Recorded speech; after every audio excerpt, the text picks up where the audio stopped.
Amis et fidèles de la chaîne des Nouvelles Idées, bonsoir. Merci de prendre le pouls de l'actualité sur la chaîne des Nouvelles Idées Savane TV. Et pour les titres, ce soir, des résidentes des zones non loties de la capitale Ouagadougou s'opposent à la restructuration de leur zone d'habitation. Elles sollicitent l'intervention du président du Faso pour l'obtention de parcelles. Vous les entendrez dans ce journal. Et puis, le chef de l'État est également interpellé sur le projet de retrait des enfants de la rue. L'association des maîtres coraniques du Burkina dit s'en remettre à la parole du président du Faso pour la suspension du dit projet.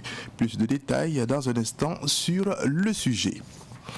En culture, valorisation du Tiaoun à travers une exposition au musée de la musique Georges Ouedraogo à Ouagadougou, c'est l'initiative du ministère de la Culture. L'activité rend également hommage à l'artiste burkinabé Bakary Dambélé.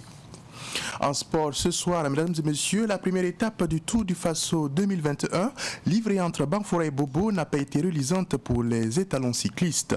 Le Burkina se classe en 5e place et le maillot jaune est vêtu par la Belgique. On voit cela en page sport. Une fois encore, mesdames et messieurs, bonsoir et merci de nous rejoindre pour le point de l'actualité. Et pour débuter, on parle foncier, je vous le confie en titre, des femmes résidentes des zones non loties de la capitale Ouagadougou donnent de la voix face à la restructuration en vue de leur zone d'habitation. Elles s'opposent à cette démarche de l'État et appellent le président du Faso à l'aide. Ces femmes ont donné leur ressentiment à la presse aujourd'hui même. C'était sous le regard de Fatih Sankara. Elles sont venues des 4 coins des zones non loties de Ouagadougou et ont envahi le centre de presse Norbert Zongo, au point où beaucoup étaient assises à même le sol. Objectif, réclamer leurs parcelles et dénoncer le projet de restructuration des zones non loties et le projet de loi sur la promotion immobilière. Vraiment, c'est une tristesse. De rester dans ces bidonvilles-là, c'est compliqué pour nous. Nous ne voulons pas de bidonvilles. Et nous voulons que le gouvernement et les sociétés immobilières qui ont vraiment beaucoup de parcelles actuellement, qu'ils s'entendent, qu'ils s'asseyent sur la table et qu'ils voient comment arranger ces problèmes de la population des non-lotis. Sinon, vraiment, c'est compliqué. Les femmes menacent de ne plus donner leur voix au président Kaboré et au parti au pouvoir si la loi est adoptée à l'hémicycle. Tout ce qu'elles veulent, ce sont des parcelles. La loi n'a pas encore été votée, c'est pourquoi nous demandons à ce qu'ils voient et qu'ils ne votent pas cette loi, parce que ça ne nous arrange pas. Pourquoi ça arrive vraiment, c'est triste, ça sera plus triste encore. On dit, si les femmes, on vient vers le président, nous savons qu'il va nous écouter, parce que le président, il écoute les femmes. On veut que le gouvernement et les sociétés immobilières s'entendent, c'est eux qui peuvent résoudre nos problèmes. Les femmes des zones non loties n'entendent pas reculer avec leurs doléances, mais demandent au président du Faso de réagir. Et puis un autre mécontentement, sinon cri de cœur, est toujours dans le même domaine. Un litige foncier entre des commerçants installés au marché Bonham dans l'arrondissement 6 de Ouagadougou et un particulier fait actuellement grincer des dents. Le syndicat national des commerçants du Burkina Sinakombe a donné sa version des faits. Des faits que nous résume Mireille Ouedraogo. Selon le syndicat national des commerçants du Burkina Sinakombe, les commerçants ont été autorisés à s'installer sur le marché de Bonham au secteur 27 dans l'arrondissement 6 de Ouagadougou après le lotissement des années 1982-1983 par les propriétaires terriens et les autorités communales de l'époque. C'est en 2013 qu'un individu s'est présenté comme le propriétaire de la parcelle. Face à cela, le Sinakombe a recommandé à sa structure sœur, l'association Tegawinde des commerçants du marché de Bonham, d'emprunter la voie judiciaire pour résoudre le problème. Ce qui a été fait avec la saisie de la mairie et du ministère de l'administration territoriale et de la décentralisation. Pendant que la procédure suit son cours, les commerçants ont reçu un ultimatum le 24 septembre dernier de quitter les lieux dans un délai d'1 mois. Les commerçants sont toujours sur les lieux jusqu'à ce jour selon le Sinakombe. À qui appartient le terrain exactement? À cette interrogation, la mairie de l'arrondissement 6 confirme que le terrain est destiné à un marché et précise avoir des preuves. Les commerçants disent avoir également écrit au ministère de l'administration territoriale et de la décentralisation sur le risque de déguerpissement auquel ils font face, mais jusque-là, ils n'ont pas eu de réponse. Et puis, tout autre sujet pour poursuivre, je vous le confie également en titre. L'association des maîtres coraniques du Burkina, en abrégé AMC Burkina Faso, avait signé une convention avec le ministère de la Famille et de la Solidarité nationale le 19 juillet 2018 pour le retrait des enfants de la rue.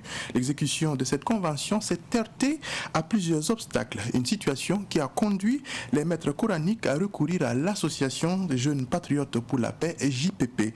Cette association œuvre dans le domaine de la médiation, mais également de la gestion des conflits.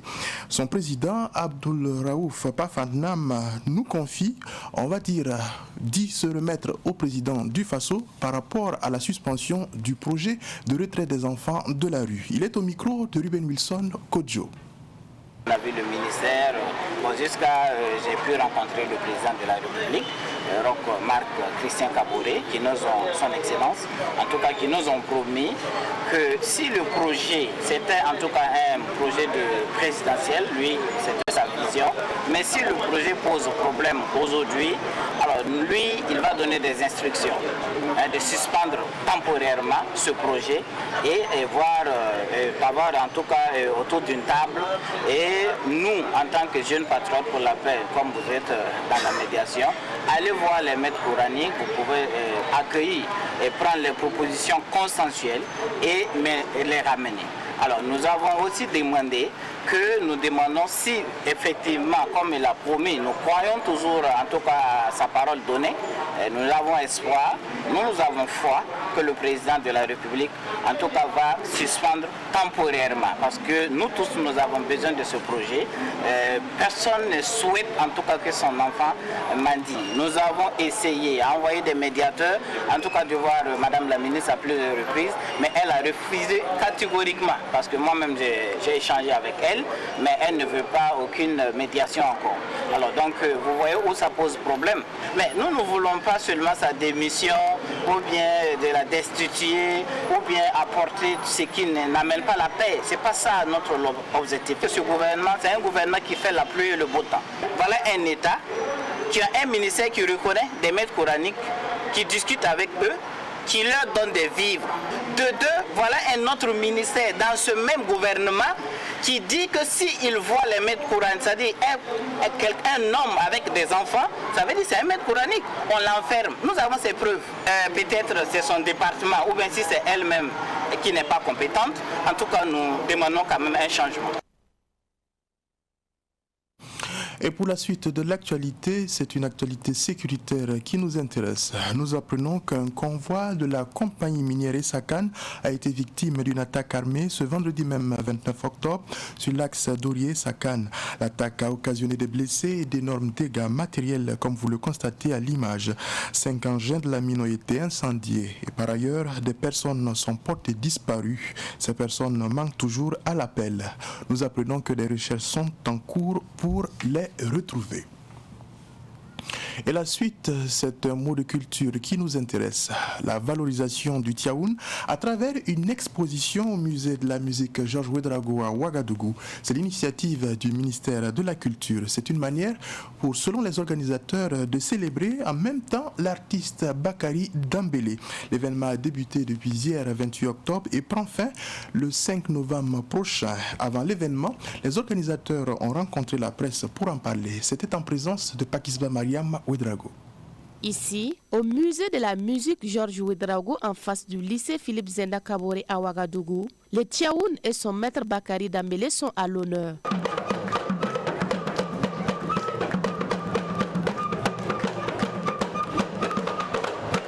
Une façon pour la direction de la protection et de la valorisation du patrimoine culturel du ministère de la Culture de sauver du naufrage un instrument qui immerge. Une bouffée d'oxygène donc pour l'artiste. C'est un grand événement parce que je ne m'en reviens pas. Et comme justement on a dit que le musée avait besoin de moi, C'est pourquoi je disais que j'ai crié en bois mou. Hé, Sober, est-ce que c'est vrai? Parce que je croyais que j'étais en train de sombrer, quoi. Et c'est ce qui se passait. Mais quand le musée a décidé de me relancer, de me ramener sur la scène musicale, j'ai appelé ça même une résurrection. Il y a du boulot à faire. Et avec la collaboration de monsieur le conservateur du musée de la musique João Drago, nous avons un grand projet, c'est de faire remonter le Tchahou. On a montré les raisons de la disparition du Tchahou. Il y a la disparition des essences, la disparition des fabricants, la disparition des joueurs. Donc il faut déjà qu'on pense à préserver cette essence qui sert à fabriquer le Tchahou. Deuxièmement, à faire une formation pour les fabricants et puis les joueurs aussi. Et je crois que ça, si on arrive à faire ça et à faire reconnaître le Tchahou, parce que jusqu'à aujourd'hui, je peux dire qu'au niveau du Burkina Faso même, tout le monde ne connaît pas le Tchahou. Si on arrive à ce que le Tchahou soit populaire, à la portée de tout le monde, il jouera vraiment son rôle de carte d'identité de la musique burkinabé. Les Burkinabés, les plus anciens, se souviennent que Bakary Dembélé est célèbre depuis belle lurette. En 1985 déjà, il était lauréat du prix découverte RFI, une distinction qu'il a remis au musée Georges Ouedraogo à la satisfaction de Mokhtar Sanfo, directeur général du patrimoine culturel. Et cela représente une valeur très importante donc, pour le ministère de la Culture, des Arts et du Tourisme, mais également aussi donc, pour le musée de la musique Georges Ouedraogo. Je pense que nous avons eu de par le passé donc, à recevoir donc, des dons pareils. Nous avons reçu donc, de Kisto Coimbré, nous avons reçu donc, des dons de Bomavio Konaté.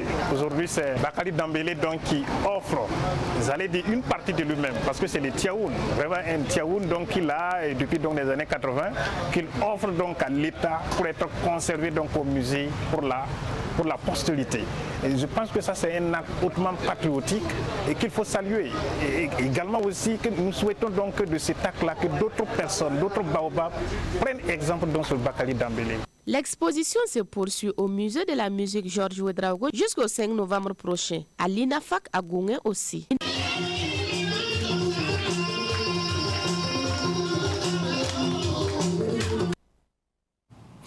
Et puis, notons que pendant ce temps, l'acte 3 du Festival international des communautés de la CEDEAO a cours du côté du quartier Bissiguen à Ouagadougou. Cette troisième édition s'annonce riche en couleurs avec plusieurs activités, dont un panel sur la culture et l'intégration des communautés de la CEDEAO.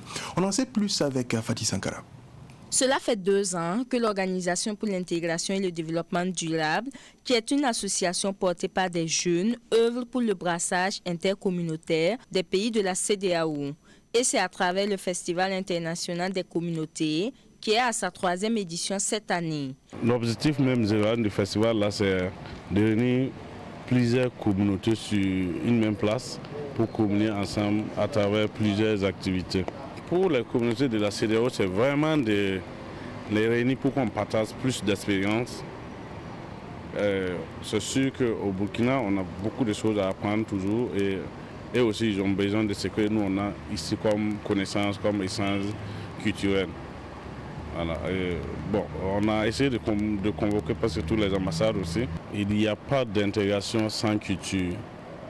Il n'y a pas de développement aussi sans intégration. Pour cette 3e édition du Festival international des communautés de la CEDEAO, qui ouvre ses portes ce vendredi, les organisateurs ont voulu faire les choses en grand. Des innovations ont été introduites avec plusieurs activités. Il y a un village communautaire, Uri Massan, et dans la soirée, on prévoit de faire une animation musicale de différentes communautés résidant au Burkina.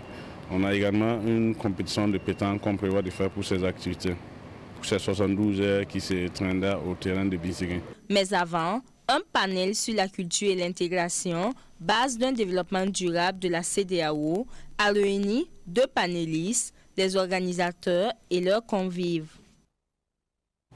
Et page sport pour poursuivre, mesdames et messieurs, nous parlons du Tour cycliste du Faso. La première étape du Tour cycliste du Faso, couru entre Banforé et Bobo Dioulasso, n'a pas souri aux étalons cyclistes.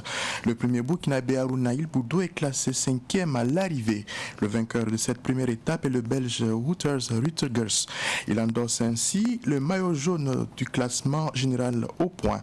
Demain 30 octobre se tient la la deuxième étape qui relie Bobo à Dédougou sur une distance d'environ 184 km. C'est la plus longue étape du Tour du Faso 2021. Et toujours en sport, le 15 octobre dernier, Lazare Bansé, le président de la Fédération burkinabé de football, la FBF donc, avait procédé au réaménagement du comité exécutif avec la sortie de 4 membres sur 21 que compose le bureau. Un acte qui a fait couler beaucoup d'encre et de salive dans le milieu du football national. Et pour donner sa version des faits, le président de la FBF a rencontré les médias. Je vous invite donc à suivre les explications de Lazare Bansé au micro de Ruben Wilson Kodjo. Il faut savoir qu'avant la révision des statuts de la FBF intervenue lors de l'Assemblée générale du 8 avril 2018 à Koudougou, le président de la FBF était élu par un scrutin de liste. Cette liste comprenait, outre le président, les membres du comité exécutif. Le mandat du président était de ce fait lié à celui des autres membres du comité exécutif. En conséquence, il appartenait à l'Assemblée générale de mettre fin aux fonctions d'un membre du comité exécutif. Mais les 10 statuts de la FBF ont été révisés le 8 avril 2018 et l'Assemblée générale a pris une importante décision qui est que désormais, seul le président de la FBF est élu par l'Assemblée générale.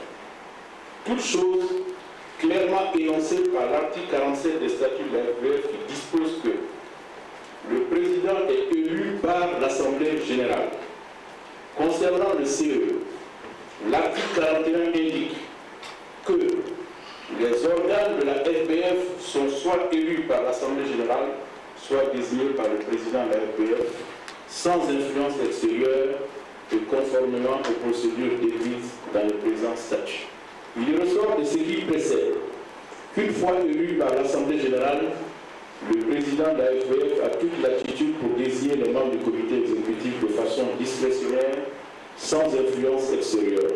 Il le fait par une décision de nomination qui est un acte réglementaire et par le même acte réglementaire, il peut mettre fin à la fonction d'un ou de plusieurs membres du comité exécutif.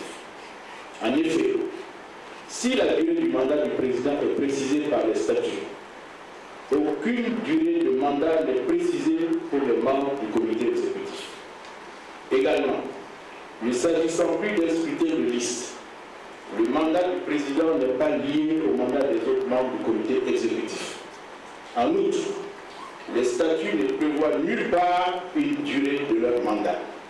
Cela prouve à souhait que leur mandat est fondé sur le pouvoir discrétionnaire du président qui peut les révoquer.